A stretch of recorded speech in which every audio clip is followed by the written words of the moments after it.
Good evening. Welcome to our webinar about understanding test optional practices in Indiana. My name is Victoria and I am your facilitator for the evening. You have four wonderful presenters.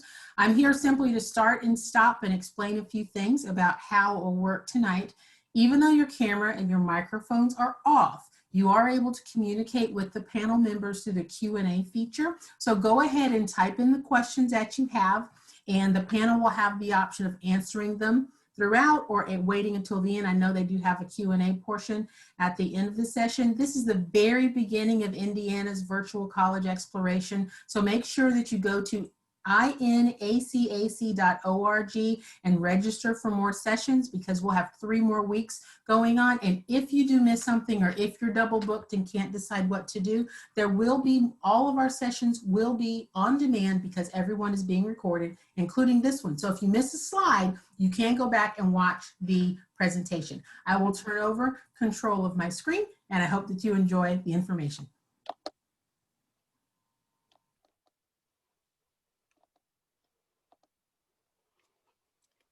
Well, hello, everybody. We're so glad that you've joined us. And we just wanted to say thank you for coming. So in regards to test optional, we know that it can be a tough process applying for schools and searching, particularly this year. So we hope to relieve a little bit of your stress tonight, alleviate some of your burden, and talk about test optional, how we have adopted our test optional practices, and how we practice it differently at each of our schools. So I'm going to turn it over to my team here, and we'll do introductions and then get started. Hey everyone, my name's Corinne Parsons and I'm representing the University of Southern Indiana in Evansville tonight. Hi everybody, my name is Brooke Hoosier. Ironically, that is my last name, but I'm representing Ball State University tonight. I'm the Associate Director of Admissions. Good evening, everyone. My name is Regina Atkins, Associate Director at Indiana State University in Terre Haute, Indiana. Hi, good evening. My name is Stephanie Stevenson. I'm the Senior Associate Director for Recruitment at Indiana University in Bloomington. All right, well, we're going to jump in with some common questions that we hear a lot about from prospective students and their families, questions about test optional and what it means to be a test optional applicant. So we're going to jump on in. And please know that we know you're asking questions and we're excited to answer those questions, but we are going to reserve some time at the end to answer anything you'd like to ask us. So the first question is, how do you know if you should apply test optional or include your test scores in the application? And as I kick this off, I do want to make it known that it probably depends on all of the different schools that you're applying to and each of their individual test optional policies. So this is a great question for us to all start off with and take a turn answering. As far as USI goes, we really are test optional in the sense that for admission, we are not requiring test scores as we look at applicants. And so for all of our scholarships and as far as merit-based scholarships, those test scores are not going to be required. And we are going to take a more holistic approach to that admission process, looking at your transcript, looking at the types of courses that you're taking, and ultimately trying to decide if you can be successful at this next level. So we went test optional a couple of years ago, and the reason why we did was we realized that our students that persisted to their sophomore year and graduated on time in college in 4 years, it was actually connected to students that had the most rigorous classes in high school and did well on them, not simply just who had the highest test scores. So we know students can do really well in the classroom, but may not always perform at their highest during a test. So if you're considering applying test optional versus applying with test scores, I think the best way to potentially look at it is just to consider, how do you think kind of shows you off best as a potential student? Are you really proud of your test scores? Or do you think the rigor of your classes and your grades are a better testament to what you're capable of? So consider that, maybe talk to your peers, your guidance counselor, and your parents, those that know your academic profile, for a little bit of advice. But a tool that we've recently added is a scholarship calculator, and it's something that you can use to self-report your grade, your GPA, as well as your test scores, and it'll give you an estimate of what your merit-based scholarship is based off of the information that you submit. So students will really use that to their advantage and see if their scholarship offer improves if they apply with test scores versus as a test optional applicant. So that can be a really great way to inform you which route might be best for you. So at Indiana State, we also went test optional a couple years ago. So we are officially in our second year as such, and we truly are test optional. So for admission to Indiana State, it is not a requirement. We really focus on that high school curriculum, what you took as a student, versus looking solely at a test score. Now, we do have some scholarships that will use it as a factor for awarding. However, it is not a requirement even to get those scholarships. And I believe we'll talk about that in a little bit, so I'll hold off in a moment. But just know that if you're looking at Indiana State, if you do decide that, hey, I think I want to submit a test score, that is wonderful. When you submit it, we will add that to your profile. And if it enhances your overall profile, then we will take it in consideration. But say that it does not, it actually won't hurt you. So for us, we try to take the work out of it for you. We look at you in the best light to offer you the best scholarship opportunities as well as admission to Indiana State. And for Indiana University Bloomington, this is actually our first year as a test optional institution. And we evaluate each applicant holistically and individually. So we don't have a formula that we can set forth for you to look at different factors to determine if test optional is right for you. However, we do encourage students to consider our middle 50% ranges for overall academic performance, along with SAT and ACT scores as a guide as to students who were most competitive for admission for this current class, to see where your credentials may fall within that table or within that middle 50% range guide. And we'll share more information about those numbers for you a bit later in our session. But for us, we do know and understand that while our data has shown the combination of SAT or ACT scores coupled with a student's academic performance within their coursework provides oftentimes the best predictor of success as a student at IU. We know that for some students, they do not feel like those test scores accurately represent what they're capable of and their strengths. So we do want to ensure that students have the option to make that decision. From our perspective, if a student has a question about whether or not they should apply test optional, we would strongly encourage you to connect with our team.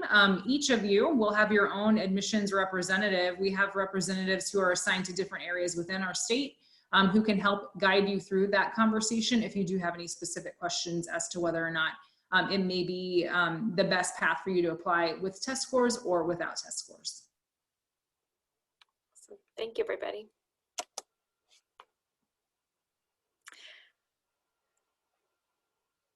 Go for it, Corinne. All right, we're going to transition to the next question. So we're looking at specific majors or academic colleges that may require applicants to submit test scores. So for USI, the most common program we get this question about is for the direct admission to our nursing program. And for that specific program, there are test score requirements if you want to apply direct admission, but only 10 to 15% of our nursing students actually get into the program through that direct admit route. The majority of students are taking a full year prerequisites before they apply to the program, and in that instance, test scores are no longer required. Another common question is with our engineering program. In order to graduate from engineering in 4 years, you do need to test into a certain level math class. And so test scores can be used to go ahead and prove that you're ready for that level math, but there are some ways with placement tests and other ways that we can analyze what math you need to be in if you decide not to submit your test scores to us. Sorry, I skipped ahead, but for the academic programs, there's no benefit to applying with test scores versus not for any one of our majors. It's entirely up to you. So for the honors college, for any one of our 120 plus majors, there's no benefit one way or the other. So it's entirely up to you. So for Indiana State, we have one program that looks at test scores if it's available, and that is our professional flight technology program. So if you want to fly a plane, that is one of the components that they will look at if it is available to us for a student.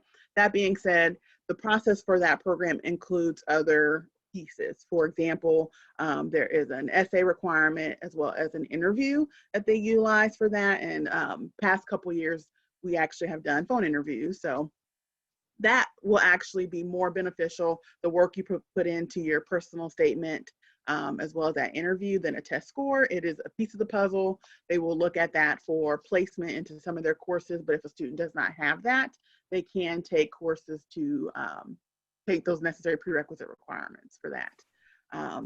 Same for our nursing program. We do have a path for students to be direct admit. That being said, our percentage of students who actually go that path is even less than 10–15%. So 95% of our students will apply traditionally and come in and take their prerequisite courses versus going through that direct admit process. So unless you're looking at either one of those programs, you know, you're good to go. But even looking at those, understanding the times, you would be completely okay to apply without your test scores. At Indiana University Bloomington, students can be considered for direct admission into our programs in the absence of reporting test scores. The process looks a little bit different within each school. So we offer 12 schools on our campus. 10 of our 12 schools offer direct admission into those schools. The 2 that do not are nursing and our School of Social Work.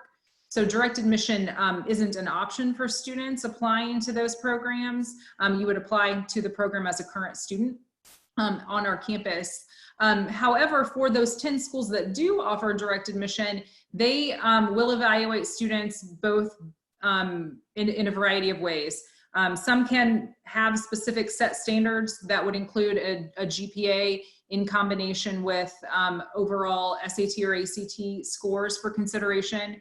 Students who apply in the absent or with test scores or without test scores, excuse me, can still receive consideration, and that approach is different school to school. So we actually have on the Office of Admissions website, if you link to our test optional page, which we have an entire page dedicated just to frequently asked questions in relation to test optional admissions, there is a question that asks, can I still be considered for direct admission into my school? Within that resource, there are links directly to the admission tabs on all of our schools pages, so you can see what those direct admission criteria are for each of them. For those students who do not submit test scores, you can, as I mentioned, still receive consideration for direct admission. Some will consider you automatically, and they will just look at additional factors, including academic performance, rigor of coursework, etc. in that evaluation. Others may require you to submit a petition process, or excuse me, a petition in order to be considered. All of that information is outlined on their website.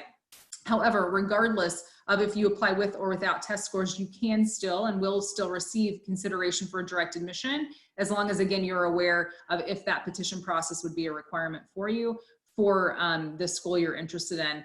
One that we receive the most questions about would probably be our Kelley School of Business. The Kelley School of Business absolutely will consider test optional students for direct admission. However, they would do that through their petition process. So that timeline and all of that information is outlined right on their website.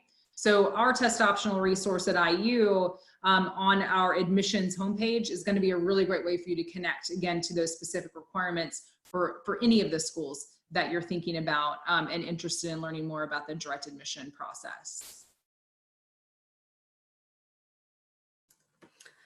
As we look at the next question, we're going to focus on if you can still be considered for scholarships as a test optional applicant. So at USI, most of our merit-based scholarships are awarded through the admission process and therefore do not require test scores.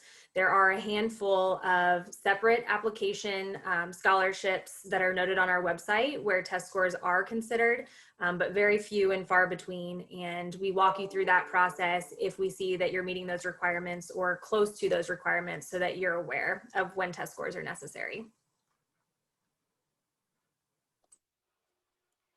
So at Ball State, test scores are not required for any one of our merit-based scholarships.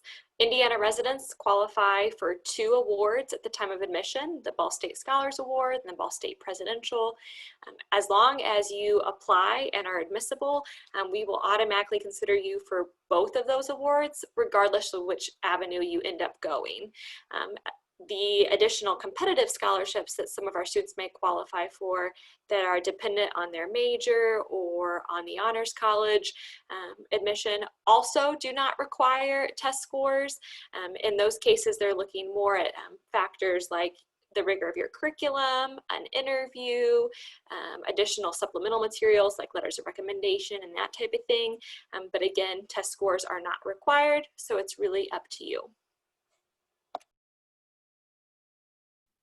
So we have two types of scholarships. We have admissions-based as well as our competitive. And for our admissions-based, they do not require a test score. We just solely look at kind of the incoming GPA for awarding. For our competitive scholarships, a test score is not required, but it is an option for students if they have those.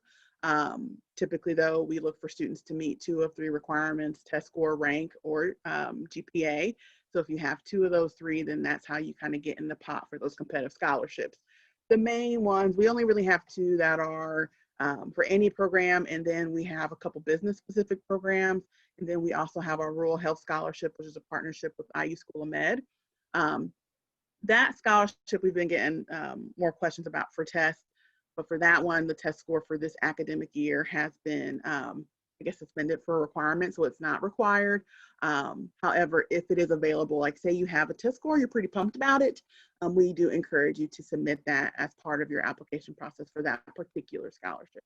But generally speaking, depending on the competitive scholarships you need, you have other avenues or other ways for you to meet that requirement. Yeah, a pretty similar process for IU Bloomington. Students can still be considered for and will still be considered for merit-based scholarship opportunities if they choose to apply test optional.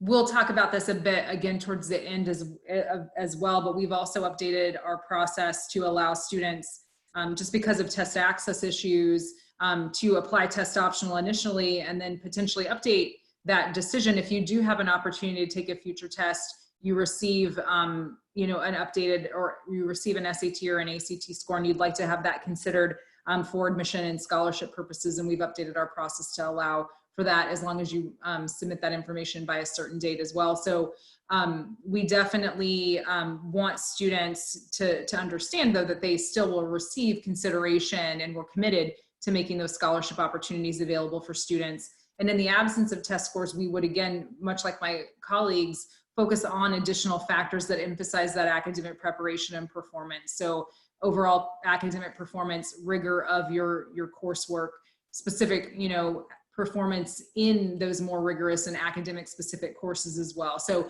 that holistic review could come into play certainly in scholarship consideration as well.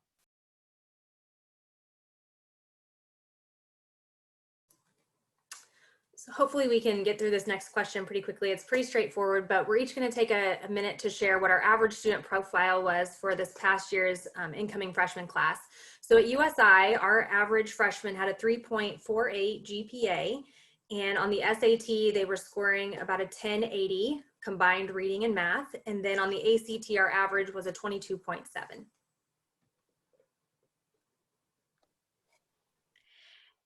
So hopefully this can help inform you maybe which way you would like to apply.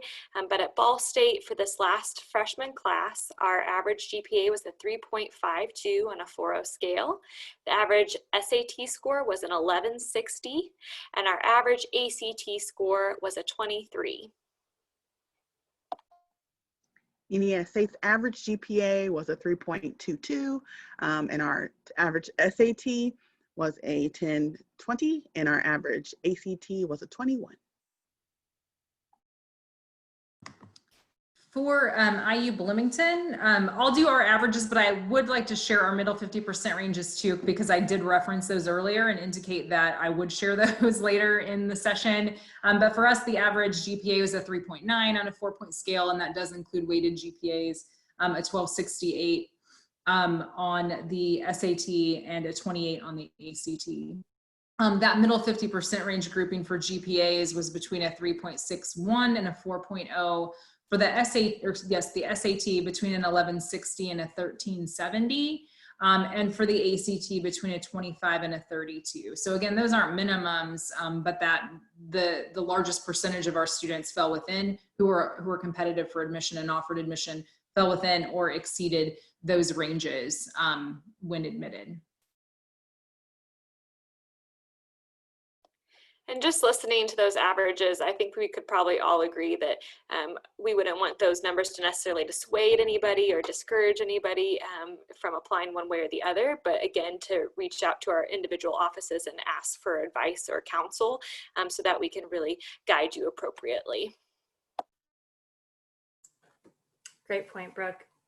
As we move on, the next question is, how will I be placed into my freshman year courses if I don't provide test scores? And going back to something Stephanie said, for USI, even if you decide not to apply with your test scores, we welcome you to send those in after the fact. And so test scores are one way that you can be placed, especially into your English and math classes, if they help you. In place of a placement test, we can look to say, you know, you've achieved these scores, which means you can go ahead and be in college level coursework.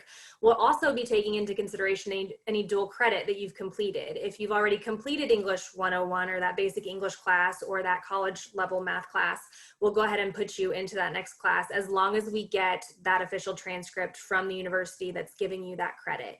So dual credit is one way around needing test scores. And then our university will also offer placement tests that you can take on campus or even from a remote location if we need to be able to have some type of measure to determine where that best fit is for you.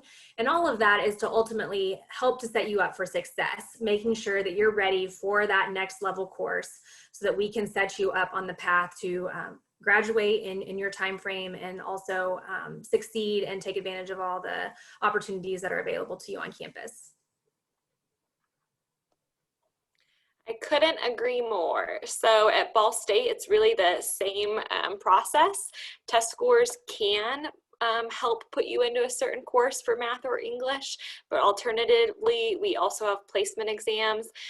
The perk to those is that they can be done several times and in kind of the comfort of your own home. So maybe that will relieve you of some nerves or anxiety when performing on those tests.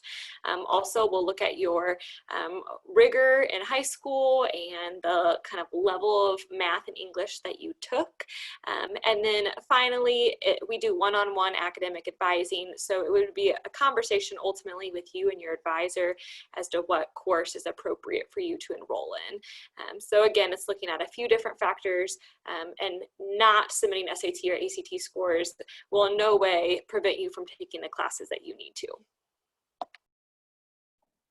I would like to say ditto, but very same processes at Indiana State. You have your options. Either you can submit your test score or you can take your placement exams. Yep, I don't have much different information to add to that. For the most part, you know, our students are taking placement exams in math and foreign language as required for all of our students who are coming in as incoming freshmen. And we do have some optional placement exams that students could choose to take as well for placement. You know, our students, again, any, you know, much like Corinne mentioned, any dual credit that you have coming in with an official transcript will be evaluated to see if we can award transfer credit, which can be very beneficial. Your academic advisor, as you're going through new student orientation over the summer before classes start, would have all of that information as long as it's provided, including those placement exam results, and can really work with you individually to ensure that you're placed in the most appropriate level of coursework where you're ready to make that smooth transition right into your college work here on our campus as well. And this is the last preset question we have before we open it up to Q&A for the audience, but we all want to talk a little bit about any updates that we have to our test optional practices that you should know about. So this is actually USI's first year of being test optional, and we were planning to go this way before the pandemic. But with the pandemic, I think it's made it more essential in order for universities to be flexible with the students considering attending there. And so while we don't necessarily have any major changes, you know, I already mentioned that we will accept scores after admission, and we'll continue to do that as you prepare to attend USI and maybe as you continue to try to take SAT and ACTs. But with that said, we have also, made a pledge to be very flexible throughout this next year and pivot when necessary and make changes when necessary to better serve you. So I know we're talking about this, on October 6th at this time, and next week something may come up that, we didn't foresee. And so there may be changes, and we're going to continue to evaluate and see how we can best serve the students and help you transition and have the best college experience that you possibly can.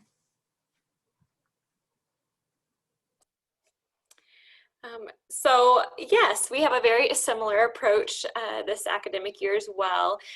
If you should apply, you'll see on the application that it'll note that once you have selected test optional or applying with test scores, you will receive notification that it's kind of you're set in stone. And to be honest, that actually has changed. We have also agreed to pivot for this year, and that if you're able to take test scores later and that's to your benefit, or if you would like to switch to test optional, if maybe your tests are canceled, we're going to be really flexible with that too. So if ever you're in a situation like that after you've already submitted your application, it's just a matter of asking, reaching out to us at our admissions email address and letting us know that you would like to switch, and we can do that for you. So that is just one update for this year. So just for my seniors that are currently applying this year, that I don't know that that will remain in place in future years. But for this year, we really want to kind of ease those concerns, and you can make adjustments throughout your academic year. We don't have any major updates. We do very similar approaches to, if a student hasn't submitted, we will accept that and reevaluate. For us, it's typically for scholarship purposes when we're reevaluating. So there's really not too much updates for us. Just note that if you submit them initially, wonderful. If you do not submit your test scores, that's a-okay as well. We will make an admissions decision, offer scholarships. But then as long as we meet deadlines, if you resubmit new information, whether that's a higher GPA or a test score, we will reevaluate for both of those options. Yeah, very similar approach for us. And again, this is just for students applying for fall of 2021. So for seniors, but we've updated our practice to allow students who meet our November 1st deadline to apply, test optional if you would like to do that. And then you have an exam scheduled in November. So you're still applying test optional, you meet that deadline. And then if you do get scores at a future exam, have the opportunity to submit those scores to us up until January 15th. And we can switch your consideration from test optional to test inclusive if you would like to do that. We just want to ensure that test access issues are not keeping you from being able to meet those deadlines and to, again, receive that full scholarship or highest scholarship consideration that's tied to our November 1st early action deadline for admission. So we have committed to being flexible for students this year, applying for fall 2021 in that space as well. And we actually have a form where you can go right online and update your application information and switch that consideration either way if you would like to do that, and do that right on your own whenever you're ready to make that adjustment. Again, we can accept that change and additional information if you do want to submit scores up until January 15th, if you've met our November 1st initial deadline.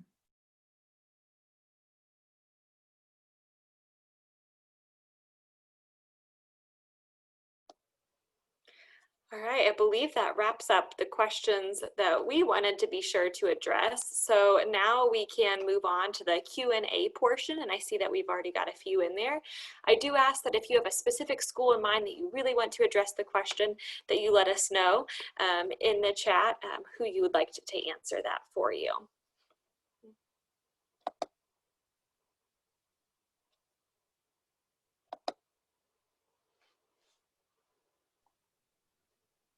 It looks like the first question is for Ball State. Let's see here. Would you like me to read it, or you got it, Brooke? I'll read it. Thank you, everybody.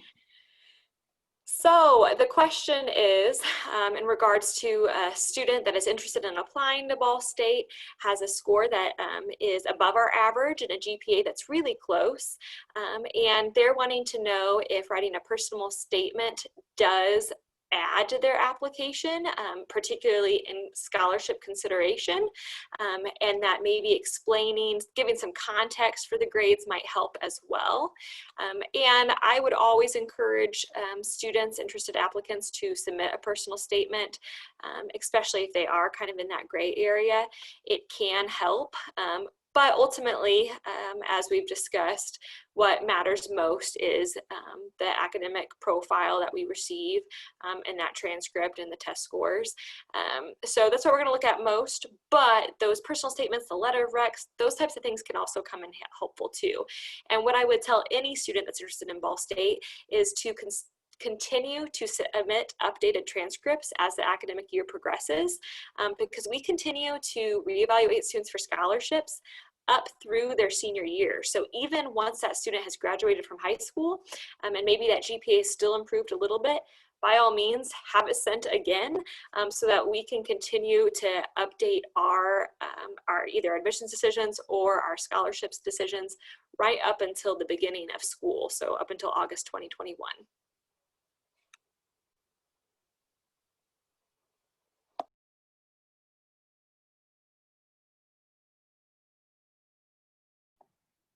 So it looks like our next question says, thank you for sharing the average student profile for your schools.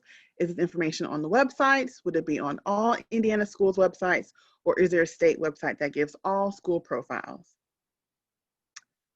And I'll start first. I can talk about where that information is housed in Indiana State and kind of go from there. So for us, we have a nice little website called Institutional Research, and they do a wonderful job of compiling a lot of that information for us. So we, because of kind of how the student profile that comes into Indiana State, we don't outright put that on our admissions website, because we really like to talk individually with our students and really see kind of what that full-on picture looks like. We just don't have that specific like GPA and test score right there on our /apply. We house all the information that we have about our student population, plus like demographics, where everybody's from, all that good stuff on our institutional research website. But on the state website as well, they have done a really nice job of compiling profiles of all the institutions. It just depends on kind of what you're looking for, where the best places to go, at least from my experience. And, I would add too, definitely for the most part, like these ranges certainly on our website or those averages, for the most part, you can find that information on an institution's website as well. Ours, absolutely.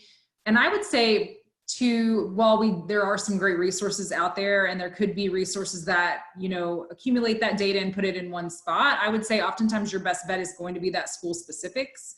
The school specific information, and just in case that information hasn't been updated or could be out of date in some other shared platforms, I would say reaching out to the school, as Regina mentioned, if that information is not right on their site, to reach out to your representative at the institution who works with students from your high school, who would be happy to have those conversations with you and talk more about it. But certainly I think for the most part, a lot of that information is on admissions websites for you to review.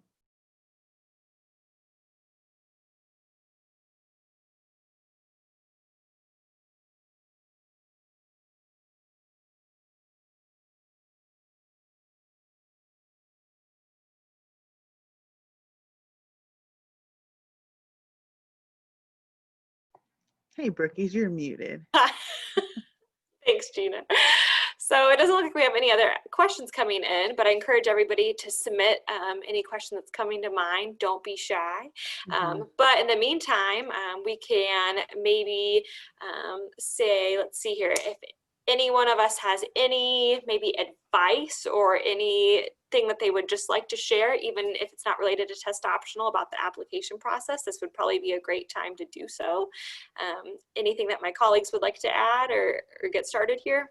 I think one thing that a lot of students and parents are concerned about is they're concerned that switching to test optional as part of admissions is going to lower the value of the applicant pool. So share a little bit on what you feel you're going to see, or I guess reassure the guests that are with us that, as schools that are test optional, that it isn't going to lessen their educational experience. Why don't you speak to that in your closing? Mhm.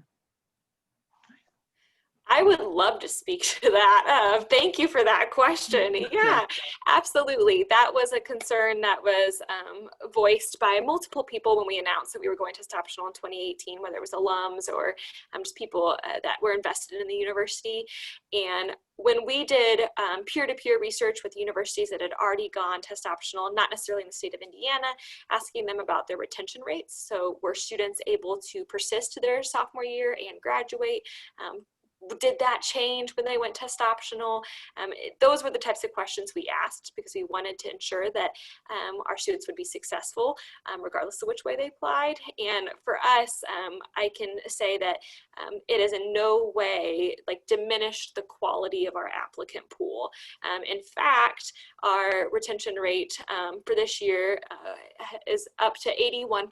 So 81% of our students returned to their sophomore year, which a few years ago was usually in the mid-70s. So we've actually seen an increase of students that have grit and that have academic integrity, and they persist through college, regardless of whether or not they supplied us with a test score. And I can also say that since 2018, our average GPA has also increased because students that are applying test optional really perform well in the classroom.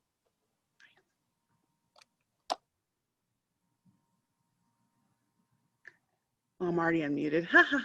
I would have to totally agree with that, Brooke. And I really appreciate your comment about, seeing students that have that grit, that desire to be successful.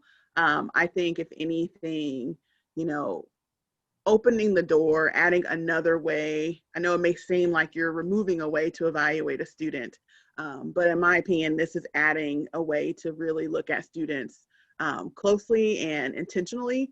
And so if anything, I think that one, you're not, diluting the student population that attends your institution.